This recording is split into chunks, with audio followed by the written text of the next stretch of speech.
Pedro es doctor formado en diseño por la Universidad Estatal Paulista, la UNESP, en Brasil. Es profesor en el CECAR e investigador junior reconocido por Colciencias. Es autor de capítulos y libros como producto de su investigación en el campo de la arquitectura y el diseño. Y además de todo ello, es editor de la revista científica Procesos Urbanos. Ok, buenas tardes, muchas gracias, Otniel. También agradecer a todo el cuerpo académico de la Universidad Autónoma Benito Juárez de Oaxaca por la invitación y por hacernos parte de este evento tan importante. Bueno, antes de iniciar mi presentación, no quisiera entrar en el tema sin por lo menos hacer una colocación con relación a la situación actual que vivimos en Colombia, una situación de violencia y de violación de los derechos humanos, producto de las grandes desigualdades que tenemos en nuestro país. Para que se hagan una idea, desde la firma del proceso de paz en el 2016 hasta este momento, van cerca de 1000 líderes y activistas protectores de derechos humanos asesinados en nuestro país. 57 líderes en lo que va de este año, prácticamente se está asesinando un líder cada 2 días. Eso sin tener en cuenta esas cifras tan horribles. En el último mes que se está presentando una serie de protestas por parte sobre todo de la juventud y de diferentes sectores que de pronto están propiciando otros espacios, quieren manifestarse. Solamente en este mes 47, podríamos llamarlos asesinatos, más de 300 desaparecidos. Realmente es un momento bastante crítico en Colombia, y pienso que lo que pedimos de la comunidad internacional es que no sea esa lucha, esa manifestación que nosotros estamos teniendo interna, que no sea invisible. Pedimos a la comunidad internacional que nos apoye, que de pronto replique esa situación, porque realmente las instituciones en nuestro país están sumamente degradadas. Bueno, teniendo en cuenta esa problemática de desigualdad, yo pienso que el trabajo que yo voy a mostrar en el día de hoy en cierta medida reflexiona sobre esos aspectos, sobre todo en cuanto a cómo buscamos alternativas a resolver todas esas problemáticas de desigualdad y sobre todo de visibilización de los actores en la periferia.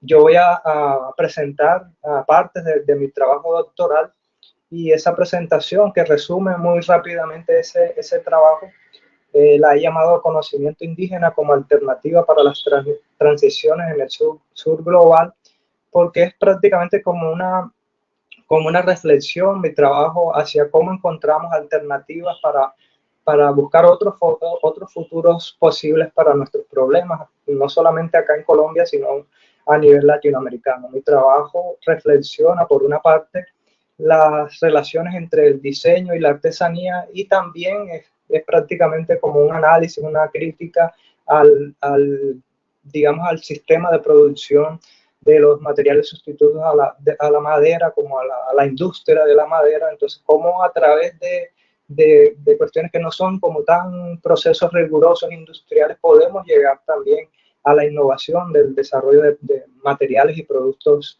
sustentables. Entonces, como les digo, voy a pasar muy rápido por algunos aspectos de mi trabajo, y el interés es llegar al final, como plantear unos aspectos para la discusión sobre esas temáticas de esas alternativas y esas posibilidades que nosotros tenemos. Bueno, mi trabajo está direccionado sobre todo en varios conceptos, pero los más importantes considero yo que es por una parte el concepto de sostenibilidad, pero no pensado, digamos, como un concepto estático, sino un concepto en permanente evolución, que va más allá de esa, digamos, solamente aquella división de economía, ambiente y sociedad, sino las nuevas visiones que se tienen sobre el concepto de sostenibilidad, que en la actualidad, digamos, se relaciona mucho con temáticas hacia el bienestar, el empoderamiento de las comunidades, y en ese sentido toca mucho el otro aspecto importante que nosotros hemos trabajado, es de las relaciones entre el diseño y la autonomía. Hay un autor colombiano, Arturo Escobar, que trabaja, me parece, de una manera excelente ese tema, y es precisamente cómo desde el diseño nosotros creamos o generamos alternativas y visiones del futuro para las comunidades desde sus propios intereses.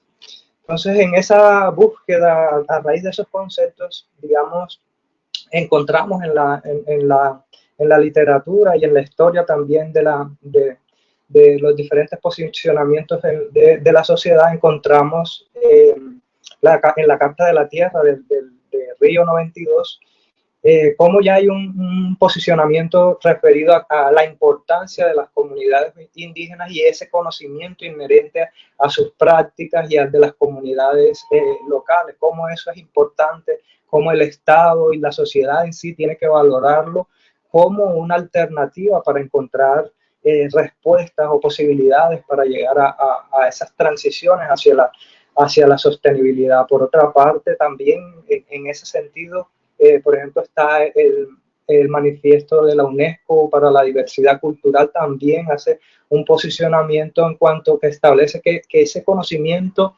inherente a esas comunidades indígenas no es solamente de ellos, o sea, no es solo de esas comunidades periféricas aisladas, sino que eso hace parte de un patrimonio que nos pertenece a todos, y como patrimonio pues tenemos que visibilizarlo y potencializarlo para llegar a, digamos, unas apropiaciones más contemporáneas de esos conocimientos.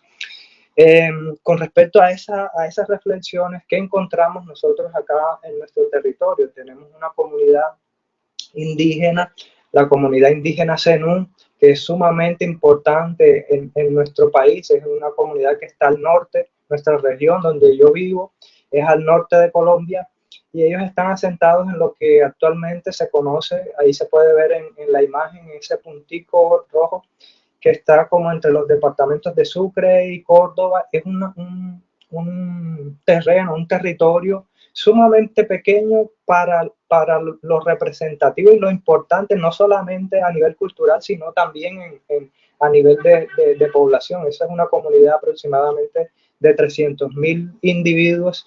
Entonces ellos sobreviven en ese territorio relativamente pequeño con respecto a los otros comunidades indígenas de Colombia.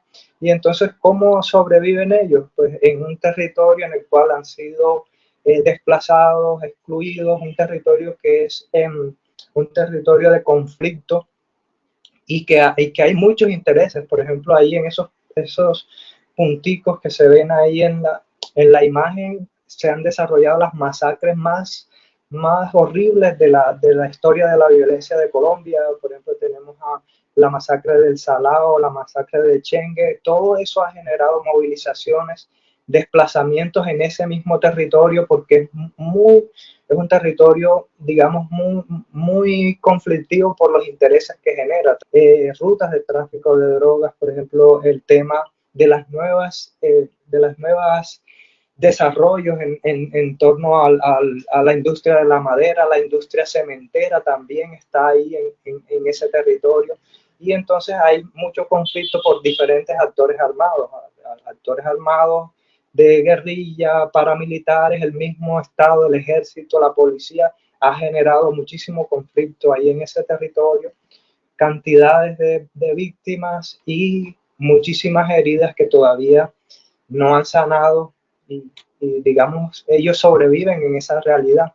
Pero en esa sobrevivencia, pues ellos son generadores o productores de uno de los símbolos más importantes de la artesanía de Colombia para el mundo, que es ese sombrero que podemos ver ahí, que es el sombrero volteado, del cual se han generado muchísimos productos de gran belleza, y ellos han llegado a diferentes partes del mundo con esa producción.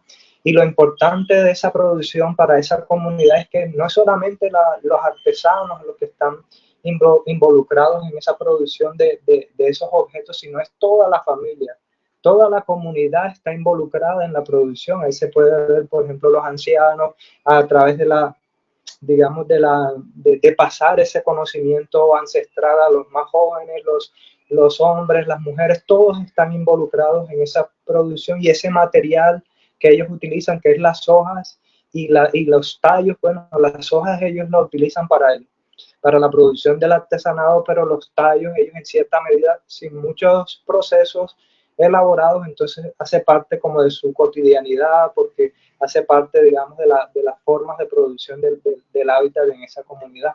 Entonces hay un legado, hay toda una tradición cultural, todos unos conocimientos que los han llevado a ellos a posicionarse, y a pesar de ser excluidos, de estar en esa periferia, ellos pues sobreviven y son importantes a nivel cultural en nuestro país. Y todo ese conocimiento por la belleza, por la carga cultural, entonces es tomado por diseñadores de moda y diseñadores de interiores como una referencia para sus producciones. Es muy lindo los objetos, los materiales, las referencias que se puedan hacer a esa producción, pero queda como inherente ahí en ese ambiente de cómo viven ellos en esas condiciones que ellos viven, que por una parte podría tener como una visión como negativa de esa forma de habitar que ellos tienen, pero por otra parte pues hay una calidad espacial, una calidad, una adaptación, digamos, de esas formas de vida y un respeto por la naturaleza. O sea, por ejemplo, ahí se ve esa arquitectura que no es solamente para la producción de sus artesanías, sino que hace parte de todos los elementos de su vivienda, de los cerramientos. Entonces hay un conocimiento, unas formas de producción, unos materiales que son importantes destacar y traerlos a la contemporaneidad para que evolucionen, porque muchas veces se piensa, no, la arquitectura indígena es muy bien, sí, esa visión como despectiva de ese tipo de arquitectura, pero realmente hay un valor en ese tipo de construcciones, que es precisamente lo que hablábamos ahora de esos posicionamientos, por ejemplo, de la UNESCO, de la Carta de la Tierra de Río. Entonces, cómo traer a la contemporaneidad y evolucionar esa serie de producción y esas tecnologías. Entonces, como les decía, es un territorio en conflicto, pero es un territorio hermoso, un territorio que, pues, sin miedo a equivocarme, pues estaría dispuesto a recibirlos con los brazos abiertos, una calidad humana inigualable que encuentran ustedes acá en este territorio, pero es tiene muchos intereses por ocuparlo. Bueno, ¿qué queda luego de esa violencia y de esos procesos como de posconflicto? Queda esta forma de apropiación de ese territorio, monocultivos para producción de teca, de madera, de especies maderables, ganadería extensiva, que eso realmente trae muy poco para la misma naturaleza y muy poco para las comunidades que ancestralmente han habitado ahí en esas comunidades. Básicamente esa apropiación del territorio es la que genera también esos conflictos ahí en ese lugar, y genera muchas críticas a nivel ambiental, a nivel económico, productivo, sobre lo que acontece ahí en esa situación. Entonces, ¿qué reflexionamos nosotros al respecto? Bueno, existe esa especie con la que ellos trabajan, Ginerius sagittatum, que ellos la conocen como caña flecha, pero también en diferentes partes de Sudamérica la podemos encontrar. En Brasil la identifican como una especie con alto valor para el desarrollo precisamente de la región sur. Entonces, ¿cómo de ese potencial de la misma especie y todo el acervo cultural que hay ahí en esa comunidad, entonces nosotros nos trazamos unos interrogantes, cómo esas técnicas podrían propiciar o generar métodos para el desarrollo de productos y procesos de diseño sostenible, y cómo es generar materiales para aplicarlos en el caso de la investigación al tema de diseño de mobiliario, pero no solamente sería aplicable a eso, sino a muchos usos. Solamente lo tomamos el caso específico de mobiliario por las líneas de investigación del doctorado. Y entonces nos trazamos una especie como de declaración o una especie de hipótesis en la que pensábamos que esas técnicas tradicionales son un gran recurso para el desarrollo de nuevos procesos y productos de caña flecha, empleando conceptos de sostenibilidad, o sea, cómo que esas técnicas son muy importantes para el desarrollo de la innovación. Entonces nos trazamos unos objetivos, desarrollar esa serie de métodos enfocados en la producción de objetos de diseño sostenible, reinterpretando esos conocimientos de los indígenas y también siguiendo conceptos de diseño sostenible y como objetivos específicos desarrollar procesos para trabajar con esa especie, analizar los materiales que íbamos a desarrollar, analizarlos, caracterizarlos física y mecánicamente y también validarlo, verificar su aplicación en el desarrollo en este caso, de mobiliario. Entonces iniciamos una investigación que tenía por una parte experimental y por otra parte proyectual, pero precisamente ahí está el tema como de la alternativa que nosotros trazamos. Pues no vamos a hacer una investigación en las mismas líneas o en el mismo discurso de la industria de la madera con todos sus procesos que están muy establecidos hace muchos años, sino que vamos a encontrar otros caminos más cercanos a los intereses de las comunidades, otra alternativa para a futuro, con los resultados de nuestro trabajo, generar procesos de transferencia tecnológica, también generar procesos de co-creación, co-investigación con ellos y tendríamos unas primeras una primera contribución con la cual generar con ellos una conversación y mostrarles, bueno, mira, esto es lo que nosotros proponemos y ahora iniciaría todo un proceso para generar otros futuros ahí en esas comunidades. Entonces la investigación la dividimos en 3 fases, la primera descriptiva exploratoria, una segunda experimental y finalmente una fase proyectual. De la primera fase, supremamente importante el tema de la aproximación a esos conocimientos, a llegar a esas comunidades y tratar de entender realmente, apropiarse de esos conocimientos de la mano de esos maestros artesanos. Eso fue un proceso muy enriquecedor de todos esos conocimientos que ellos tienen, que tocan diferentes aspectos de la vida. Nosotros nos centramos solamente en 3 aspectos con relación al procesamiento de esas artesanías que ellos elaboran: el procesamiento inicial o beneficiamiento, el trenzado que ellos hacen y los procesos de tinturado natural. Entonces ahí estudiando, analizando, aprendiendo de ellos, de la mano de ellos, entonces generamos la primera innovación del trabajo en lo cual ellos trabajan con las hojas, las nervaduras de las hojas. Entonces nosotros en el trabajo lo que aplicábamos era otro sustrato. Bueno, ellos trabajan con las hojas, vamos a generar una innovación aplicándolo a los tallos, a los colmos de la caña flecha. Entonces con esas exploraciones, todos esos conocimientos, cambiándolo de sustrato, entonces se generaron una cantidad de insumos, de materiales posibles, y en la fase experimental entonces hicimos ensayos preliminares, ya después identificamos potencialidades en alguno de esos materiales y hicimos un ensayo experimental para validar ese material, mirar todas sus características físicas y mecánicas y así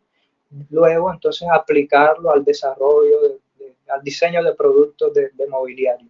Importante también desde ese enfoque de la sostenibilidad que nosotros teníamos en el trabajo, bueno, cómo todas las herramientas, todos los equipos que nosotros utilizábamos siempre era pensando en la transferencia tecnológica con esa comunidad indígena y cómo a futuro poder continuar, hacer posible la continuidad de la investigación en esos territorios. Entonces se privilegió el uso de herramientas menores.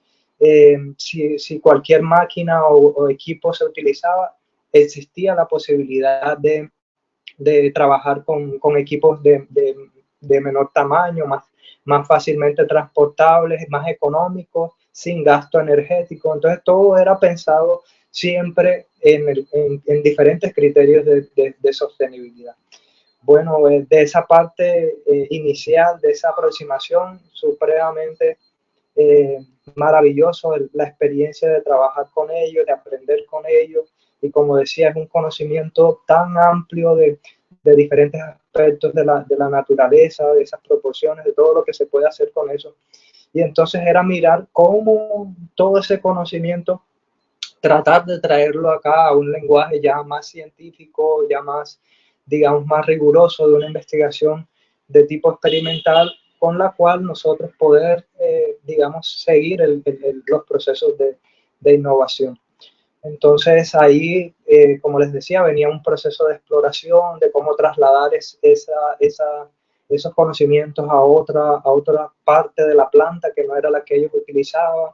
Lo que les decía, muchos diferentes productos e insumos y diferentes procesos se generaron. Algunos sí fueron positivos, algunos no dieron tan buenos resultados, pero se generó como esa experimentación al respecto de toda una gran gama de materiales que podían ser utilizados, algunos para el desarrollo de mobiliarios y otros, bueno, no eran como, no tenían como la resistencia o las características para ser usados en mobiliario, pero para esas comunidades podrían ser pensados para el desarrollo, digamos, de sistemas arquitectónicos, de cerramientos, de aislamiento térmico. O sea, hay mucho potencial en esas exploraciones que se desarrollaron a partir de la reinterpretación de esos conocimientos indígenas.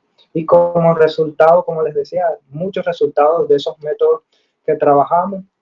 Uno de ellos fue precisamente cómo tomar de diferentes partes, o sea, no solamente de ese conocimiento que ellos eh, pudimos aprender de ellos, sino, por ejemplo, procesos para el trabajo con bambú, de alistamiento del bambú, beneficiamiento del bambú. Entonces, cómo tomamos de diferentes partes para poder construir un sistema de procesamiento de los tallos de la caña flecha para generar en ese sentido esas innovaciones que nosotros teníamos, y cantidades de exploraciones que, como les decía, algunas salieron bien, algunas no tanto, pero siempre de la mano, siempre visionando la transferencia tecnológica y apropiar, digamos, reinterpretar en cierta medida algunos patrones, algunas técnicas constructivas tradicionales de ellos.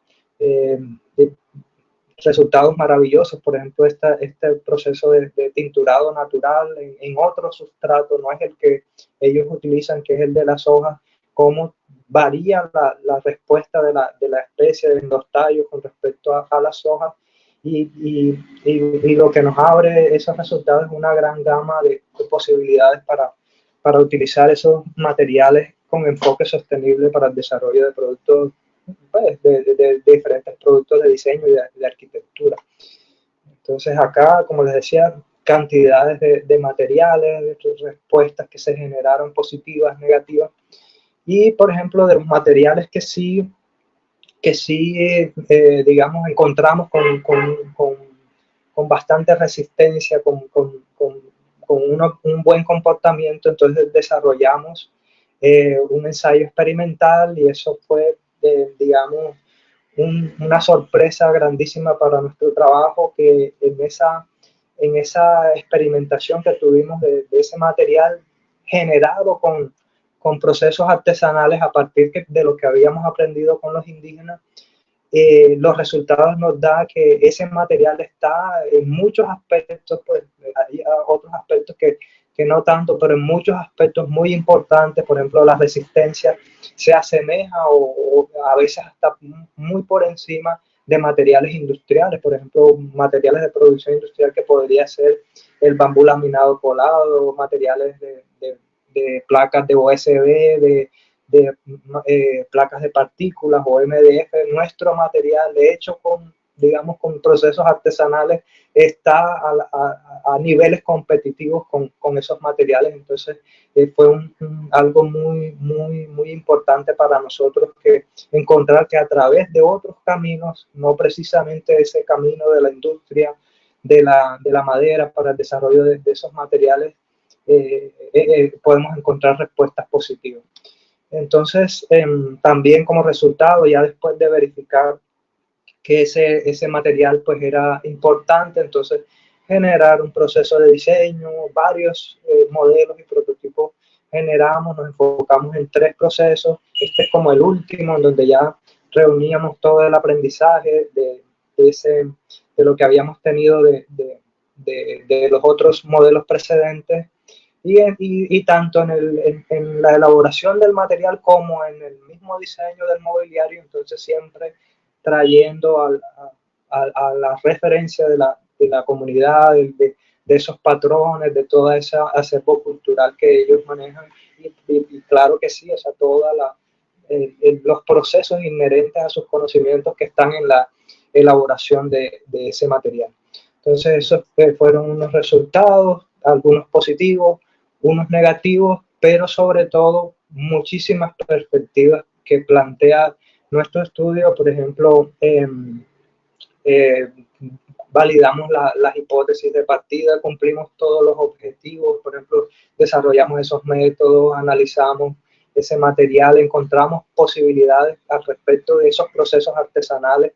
Y, por ejemplo, como aspectos negativos, pues sí, esa alternativa de utilizar la artesanía y procesos como manuales a veces no siempre dan resultados positivos. Debemos como garantizar en cierta medida algunos controles de calidad. Por ejemplo, en el caso de la investigación, garantizar el control de calidad en el proceso de prensado fue supremamente importante. Pero lo que me parece como más importante de los resultados es las perspectivas que plantea el trabajo a futuro. O sea, nuestro trabajo no solamente propone investigaciones en el campo del diseño o de la arquitectura, sino de muchas otras disciplinas. Por ejemplo, se podrían hacer trabajos de ingeniería mecánica, ingeniería industrial, también de desarrollo de productos, pues, por supuesto, pero o sea, no es solamente una investigación que arroja reflexiones sobre nuestra propia disciplina, sino a nivel transdisciplinar e interdisciplinar. Y sobre todo, lo que consideramos de nuestro trabajo, que no se acaba no finaliza, o sea, no es un trabajo que terminó cuando cumplimos los objetivos y entregamos los productos, sino que al contrario, es el inicio de todo un proceso que queremos desarrollar con las comunidades de transferencia tecnológica, co-creación, co-investigación, crecimiento con ellos, y ahora sí, pues hablar en un lenguaje de encontrar posibilidades, mostrarles, miren, con esto nosotros aportamos, qué podemos seguir construyendo de la mano de ustedes, y digamos, posibilidades de emprendimiento, de generación como de procesos preindustriales, podríamos llamar, en las mismas comunidades, no para el desarrollo de las comunidades, porque ese concepto de desarrollo, pues de pronto lo podríamos criticar mucho, sobre todo acá en la investigación, sino para la evolución de esas técnicas que ellos, que por muchos años se quedaron como estancadas, y que a través como de estas posibilidades y estas reflexiones que plantea el trabajo podrían evolucionar y generar otros futuros para esas comunidades. Entonces, ya para finalizar, entonces, ¿cómo todo ese trabajo podría generar una discusión al respecto de diferentes temas? Por ejemplo, el primer tema, traemos como a referencia el trabajo de Guy Bonsi, cuando habla de cómo sería cómo debería ser, o cómo se practicaría una forma de diseño, una práctica de diseño para América Latina, para todos los problemas que tenemos. Entonces ahí está precisamente Bonsi y otros autores que hablan del diseño como acto político y ontológico. O sea, nosotros como diseñadores también generamos formas de vida, reflexionamos sobre las formas de vida de las personas, hacemos posible que persistan formas de apropiación del territorio, como por ejemplo la industria de la madera que se está generando ahí en el territorio, o desde nuestra práctica, desde nuestra investigación, desde nuestras reflexiones, podríamos hablar de otras formas de ocupación, de otras formas de empoderamiento para esas comunidades. Otra reflexión que podríamos plantear a través del trabajo es precisamente algo que recientemente hay mucha discusión al respecto, lo que se considera como el diseño descolonizador, la proyectación como descolonizador, con descolonización, cómo nosotros podemos desmontar todos esos preconceptos que existen precisamente en el diseño, en las formas de vida que nosotros como diseñadores propiciamos. En ese sentido, nuestro trabajo establece propone un concepto. Nosotros hablamos de descolonizar las tecnologías, crear tecnologías descolonizadoras. ¿Qué sería eso de tecnologías descolonizadoras? Entrar a revisar diferentes tecnologías que hay en nuestro territorio, en este caso la tecnología de la producción de materiales sustitutos a la madera, y mirar otros futuros posibles que no sean digamos, que no estén como ligados a la misma forma de apropiación del territorio, a la misma visión eurocéntrica que es centrada en la producción de dinero, sino en intereses de evolución y futuro, precisamente en este caso, para las comunidades indígenas. Por eso nos gusta mucho el concepto de Norman Sheehan cuando habla de un diseño respetuoso. ¿Qué sería eso de un diseño respetuoso?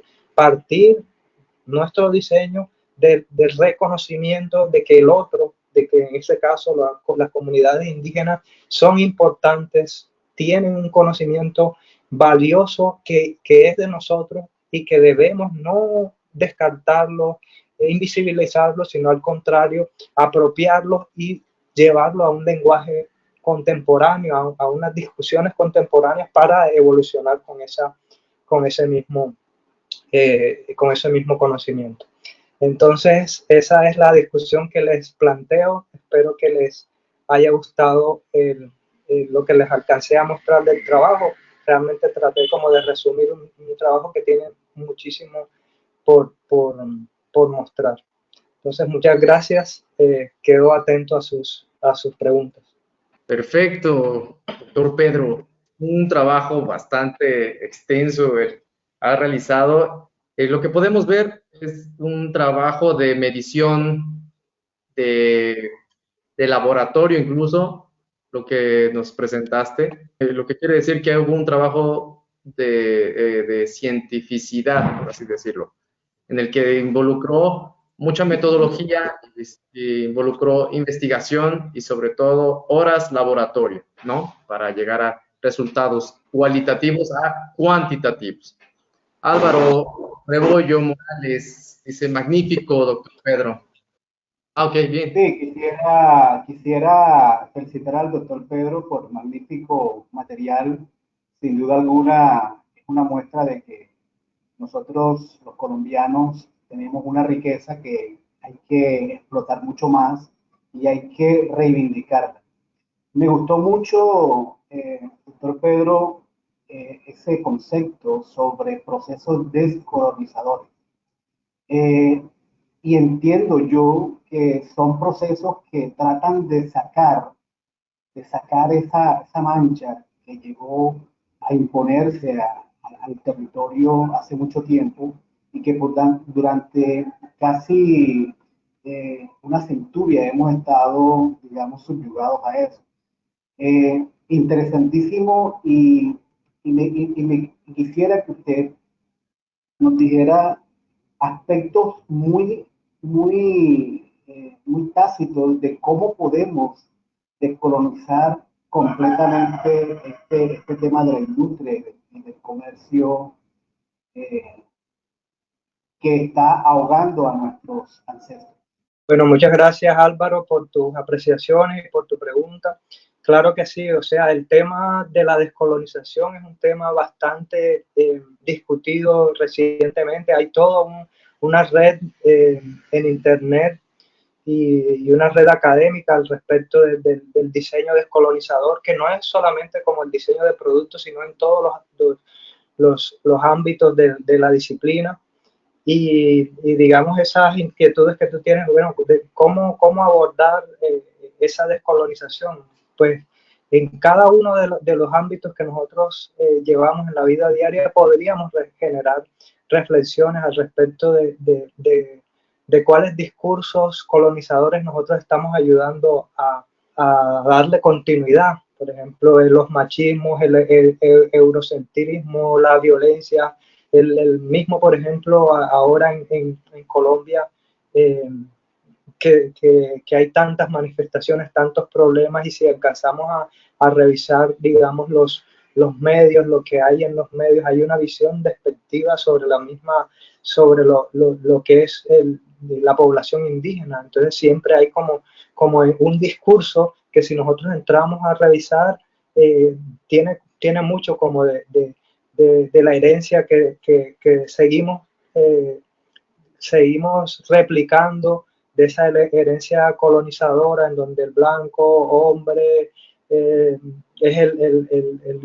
digamos que el dueño de toda la verdad. Entonces se generan visiones muy peyorativas sobre lo que es el indio, ¿no? El indio no merece nada, nos están bloqueando esos indios. Maten a esos indios, que se ven mucho en las redes sociales actualmente en Colombia a raíz de toda esta violencia que tenemos. Y eso es solo un ejemplo. En la arquitectura, bueno, si entramos a revisar, por ejemplo, las tecnologías sustentables, bueno, ¿dónde hay tecnologías sustentables? Bueno, la tecnología sustentable es aquellos avances que vienen de Estados Unidos, de Europa, sobre todos esos procesos científicos, las últimas evoluciones en esos avances científicos, siendo que hay todo un conocimiento sobre sostenibilidad, sustentabilidad en la forma de producción del hábitat de los indígenas. Entonces ahí hay un valor.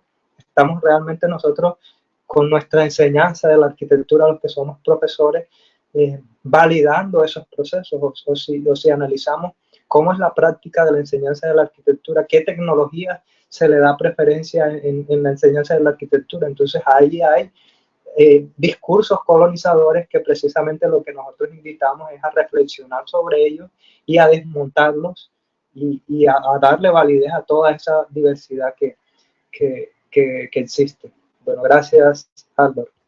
Voy a dar lectura también de otros comentarios que nos dejan aquí en el chat. Gustavo Pompey da parabéns, Pedro, felicidades, Pedro, excelente trabajo, método y productos. La práctica de acciones emancipadoras sobre poblaciones de comunidades son muy importantes en la coyuntura actual.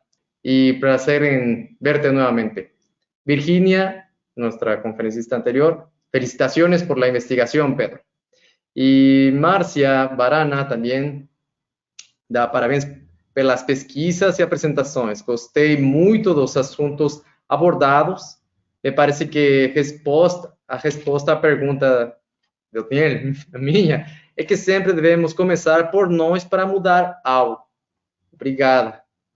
Yo también quiero extender estas preguntas, estas reflexiones, y sobre todo por lo que nos traes, esta aproximación que nos traes, Pedro, respecto a investigación, metodología llevada a industria, ¿no? En el sentido, no en el formato de un proceso, de un sistema que puede ser optimizado.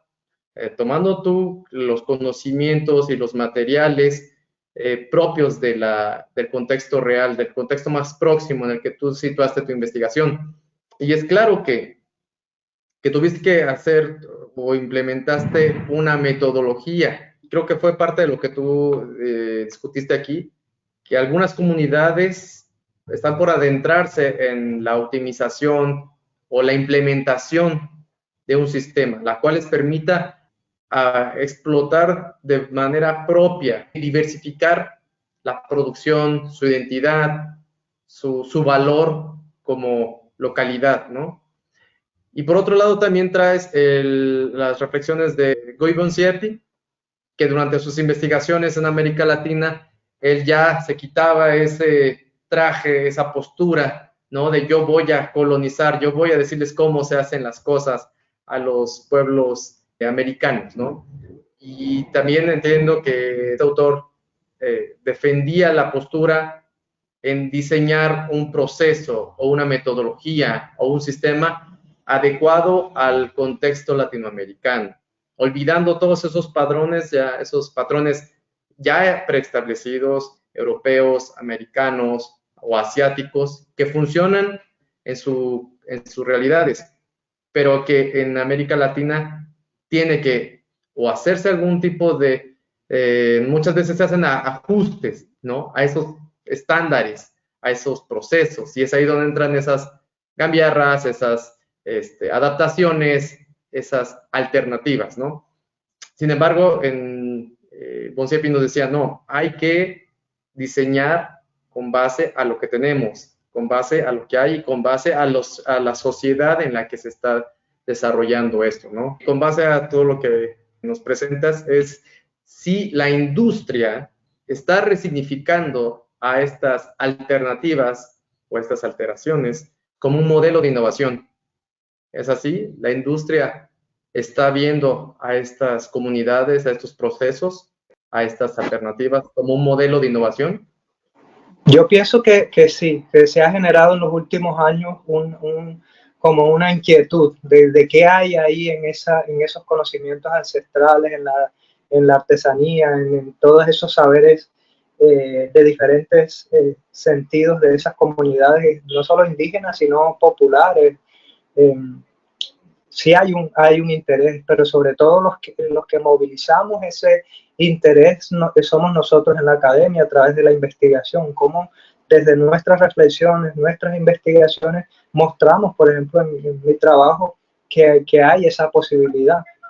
Por ejemplo, la industria de la madera, pues, ¿qué es lo que quiere? Pues la alta rentabilidad, y para ellos, pues, sería factible involucrar procesos artesanales. Después de que ellos quisieran, posiblemente sí, procesos, digamos, más relacionales con comunidades, no tan enfocados en la productividad, sino más bien en el bienestar de todos, tanto de esa industria, de esa producción, como del ambiente en el cual ellos están trabajando, y no solamente en la visión homogénea de que tiene que ser, por ejemplo, lo que mostraba yo de esos monocultivos y esa única forma de apropiación del territorio. Pero claro que sí, yo observo que hay un interés por todos esos conocimientos, y cada vez más se van a ver como avances en ese sentido en el desarrollo de productos industriales.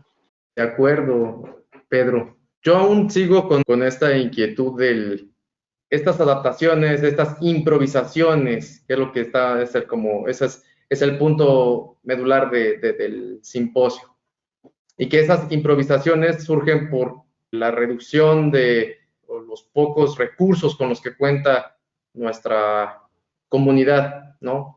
Latinoamericana, ¿no? Puede ser por recursos materiales, recursos económicos, recursos de accesibilidad, ¿no? Por las fronteras, por ciertos, como tú lo has dicho, por zonas de riesgo, ¿no? Algunas dinámicas tienen que cambiar, algunos productos, algunas materias primas se han visto eliminadas o reducidas justamente por esas problemáticas geopolíticas en cuestiones de seguridad.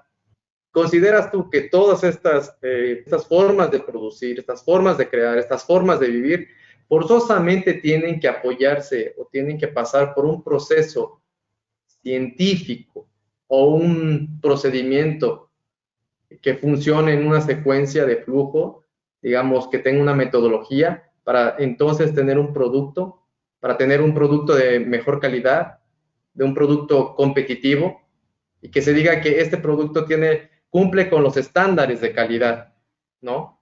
Y algunas de las veces, algunas comunidades no tienen estas indicaciones, cómo pueden optimizar esos recursos, ¿no? Tienen las técnicas, tienen conocimientos de producción, pero hay algo que falta para que esto sea un círculo completo, ¿no? ¿Es así? ¿Consideras así, Pedro, que forzosamente tienen que pasar por un proceso de cientificidad?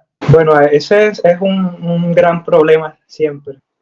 Para la validación de todo producto, pues se necesita el cumplimiento de unos estándares. Y precisamente por eso optamos en el trabajo, el enfoque que fuera nuestro trabajo de enfoque cuantitativo. O sea, para llegar a demostrar que sí es posible en el mismo lenguaje científico de los estándares de la medición, que es posible generar. O sea, de pronto se pueden hacer muchísimos estudios diferentes con otros enfoques, pero precisamente pensando en esa problemática de que para poder validar y poder ser competitivos en el mercado, que ese es un problema muy grande, entonces se necesita cumplir unos estándares. Entonces yo pienso que sí, en cierta medida hay que adaptarse. Ahí vendría la adaptación.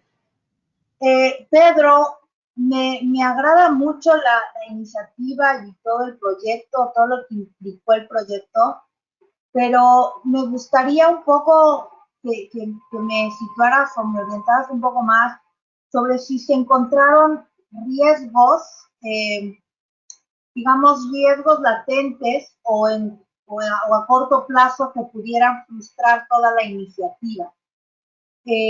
Aquí en México lo que sucede con proyectos parecidos es que de pronto surgen, digamos, imitaciones que ya no cuidan ni la calidad, ni el presupuesto, ni la interactuación, ¿no? con la gente involucrada. Y entonces salen como productos similares que le reducen muchísimo las oportunidades al proyecto original. ¿Crees que algo similar pueda suceder en el caso de ustedes? Bueno, sí, ese es un riesgo que estamos tomando. De todas maneras, es un trabajo académico y lo que pudimos hacer al respecto es generar una patente sobre ese sistema y esos procesos y ese material que nosotros estamos desarrollando. La patente permite,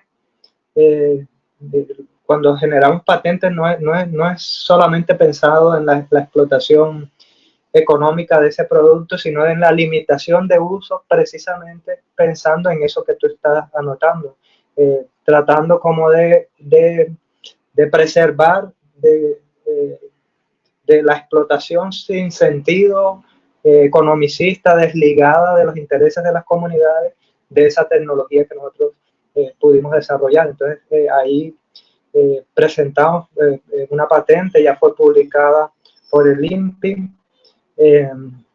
No sé, esperamos la concesión, pues gran parte de ese proceso pues ya fue desarrollado con el sometimiento de la patente y la publicación de la patente. Ya hay un gran paso, falta el examen, pero es precisamente tratando como de pensar la limitación de explotación de